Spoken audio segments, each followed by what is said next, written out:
Bonjour à tous, une petite vidéo rapide pour réagir au dernier Hangout sur la chaîne Planétarien TV. Mettant en vedette Dominique Mas, qui au début du Hangout explique pourquoi il croit que la Terre est plate et surtout pourquoi le modèle scientifique proposé par les méchants de la NASA est illogique. Mon message à Dominique Mas est: tu n'as pas les bases. Tu critiques un modèle que tu connais très mal. Alors allons-y. Dans les premières minutes, je vous passerai pas l'extrait. Dans les 10 premières minutes, Dominique Mas nous explique que la grandeur apparente du Soleil et de la Lune sont toujours les mêmes, alors que sur le modèle officiel, puisque l'orbite de la Lune est un, je cite, ovale, la taille apparente de la Lune devrait être parfois immense et parfois minuscule. Or, les deux sont toujours de la même taille, dixit Dominique Mas, ce qui signifie que le modèle ne fonctionne pas. Qu'en est-il au juste? Dominique Mas connaît très mal le modèle officiel. Dominique le sait très bien, 384 000 km en moyenne. C'est la distance entre la Terre et la Lune, mais l'orbite est bel et bien sur une ellipse. Un ovale et une ellipse, pas tout à fait exactement toujours pareil, je crois. Toujours est-il que le mot précis, c'est une ellipse. Une ellipse a une définition géométrique. Chaque point a une distance cumulée de deux foyers. Je me souviens vaguement. Toujours est-il que, effectivement, l'orbite autour de la Lune, autour du Soleil, autour de la Terre, est une ellipse, mais une faible ellipse. Lorsque la Lune est à son plus près, c'est 356 000 km. Et lorsqu'elle est à son plus loin, c'est 406 000 km. Quel impact est-ce que ça a sur la taille de la Lune? Eh bien, j'ai fait les calculs et selon mes calculs, c'est 30%. Donc, la Lune à son plus près est 30% plus grande que la Lune à son plus loin. Et vite comme ça me semble être à peu près correct avec le dessin ici, l'image sur Wikipédia. Donc, la Lune n'a pas toujours la même taille apparente, elle varie, mais les 50 000 km d'écart entre 356 000 et 406 000 km font varier la taille apparente d'à peu près 30%. Et donc, elle ne devrait pas être immense et ensuite tout petite. C'est une fluctuation comme ça. Toujours est-il que Dominique Mas parle des éclipses de soleil et dit que les éclipses de soleil, les éclipses de soleil, donc quand la Lune passe devant le soleil, c'est toujours une éclipse totale parce que la taille de la Lune aurait toujours la taille apparente du soleil, ce qui n'est pas vrai. Donc, Dominique Mas, tu ne connais pas les éclipses annulaires.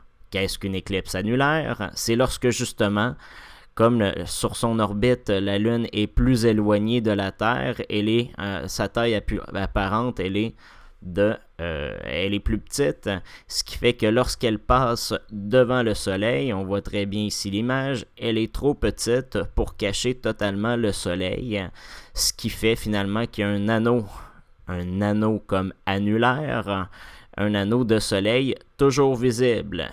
Il y a des tonnes de photos de ça, c'est très clair, et c'est un phénomène connu depuis longtemps. Donc, Dominique Mas, Annular Solar Eclipse, Google Images, et tu auras ça. Je passe au point essentiel de cette vidéo. Dominique Mas s'étonne que l'hiver, il fasse plus froid que l'été. Il dit, je résume, qu'ici, le continent est là l'été parce que la Terre pointe vers le nord. 6 mois plus tard, le même continent se ramasse à l'arrière. Selon ses dires, il y a 11 000 km entre ces lignes verticales, ce qui fait que le continent aurait bougé de, 20 000 km maximum. 20 000 km sur 150 millions de kilomètres, la distance Terre-Soleil, c'est pas grand-chose. Et c'est donc illogique qu'il fasse plus froid pour cette raison. Donc d'abord, petite précision, c'est vraiment un détail, mais si la circonférence de la Terre est 40 000 km, ce qu'on voit ici, de ce point-là à ce point-là, c'est pas la circonférence de la Terre, c'est la moitié de la circonférence de la Terre, c'est-à-dire 20 000 km. Et donc, il y a en fait 5 000 km de distance entre tes lignes et non pas 11 000 comme tu dis. Donc, mais ça c'est un détail, ça montre au passage comment tu peux faire des erreurs rapidement par toi-même. L'autre erreur, c'est que l'explication que tu attribues au modèle officiel n'est pas la bonne. Ce n'est pas parce que la Terre est plus loin du Soleil ou que le continent serait plus loin du Soleil qu'il fait plus froid l'hiver.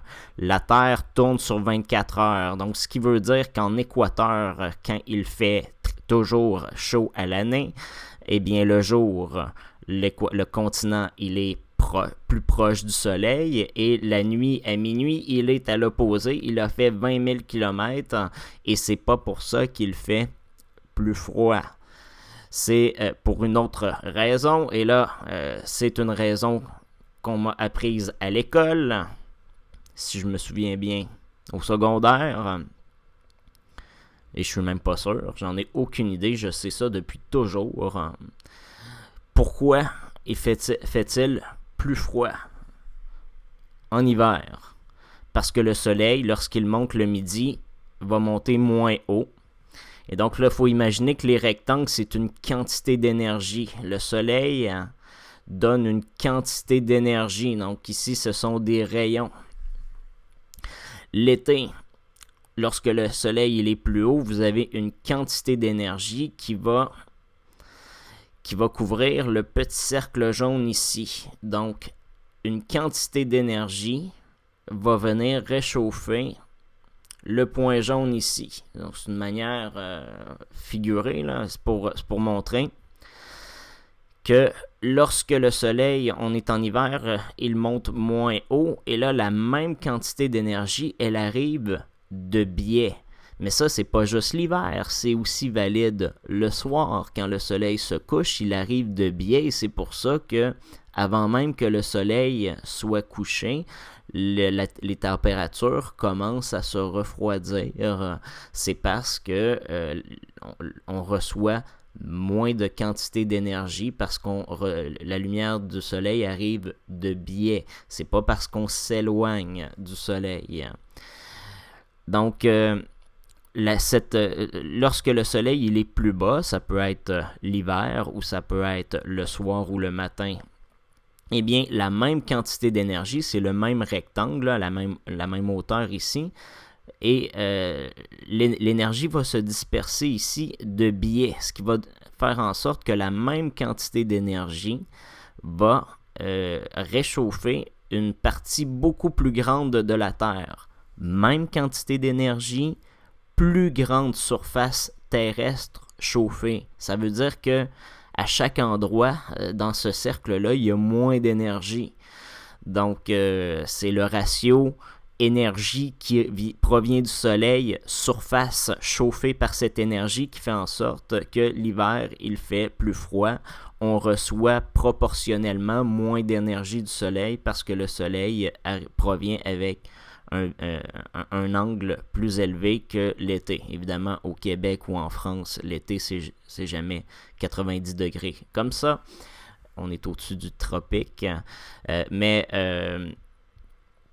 quand même, c'est plus d'énergie, on reçoit plus d'énergie que l'hiver, et c'est ce qui explique pourquoi il fait plus froid l'hiver. Ça, c'est vraiment ultra basic. C'est vraiment une explication basic que tout le monde est supposé savoir. Mais comme Dominique Mas ne le sait pas, il tergiverse sur un modèle qu'il comprend absolument pas et pense avoir détruit ce modèle-là par sa simple logique. Donc, ce que je suggère à Dominique Mas, c'est de se renseigner davantage sur les explications cohérentes du modèle scientifique avant d'en parler. Vraiment, ça aiderait à ta crédibilité. Je poursuis parce que c'est pas fini. Un peu plus loin, tu nous dis que l'été, le pôle Nord est là, donc c'est pour ça qu'il y a un soleil de minuit dans le coin du 20 juin. Alors que l'autre côté, le pôle Sud est plongé dans le noir. Et 6 mois plus tard, c'est l'inverse. C'est le pôle Nord qui est plongé dans le noir, parce que le pôle Nord se ramasse ici, et le pôle Sud est plongé dans la clarté. Ce que tu n'as pas compris, c'est que la planète tourne sur elle-même en 24 heures. C'est pour ça qu'il y a des jours et des nuits en Australie, par exemple, ou au Canada. Donc, quand c'est l'été au pôle Nord, le pôle Nord, la personne tourne sur elle-même. Elle fait un petit rond ici, en 24 heures. Pas en 6 mois, en 24 heures. Donc, c'est pour ça qu'elle reste toujours du côté clair. Elle voit toujours le soleil. Au Canada, on est plus bas. On est à peu près ici. Et donc, à midi, on est là. Mais comme la Terre tourne sur elle-même en 24 heures, 12 heures plus tard, on est ici, dans la partie cachée. Et c'est pour ça qu'il y a une nuit le 20 juin au Canada.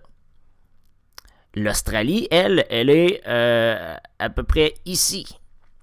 Donc, même quand c'est l'hiver australien, il va y avoir une journée, puisque l'Australie, elle va passer ici. La Terre tourne en 24 heures, pas en 365 jours.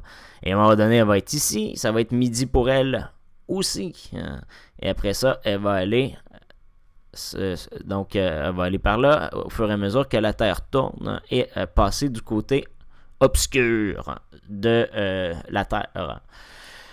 Et c'est bel et bien l'inverse. Lorsque c'est l'hiver pour nous, c'est l'été pour le pôle Sud. Et le même phénomène se produit. Alors, tu as mis une vidéo qui montre un soleil de minuit et tu dis que c'est au pôle Nord. Mais non, c'est pas au pôle Nord. Pourquoi? Parce que le soleil tourne pas dans le bon sens.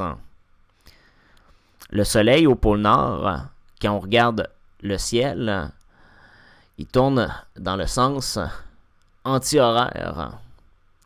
Alors que là, il tourne dans le sens horaire.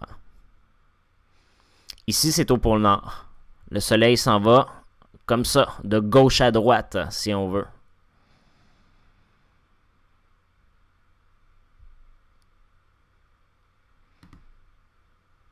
Mais ici, il s'en va de droite à gauche. Et là, on est en Antarctique. Ça a été pris l'hiver pour nous, mais l'été pour eux. On va le revoir passer normalement. Oh, de droite à gauche. Sens horaire. On n'est pas au pôle Nord, on est au pôle Sud. Tout fait parfaitement sens avec le modèle officiel. C'est juste que tu ne t'en rends pas compte parce que, encore une fois, tu le comprends mal parce que tu n'as pas les bases.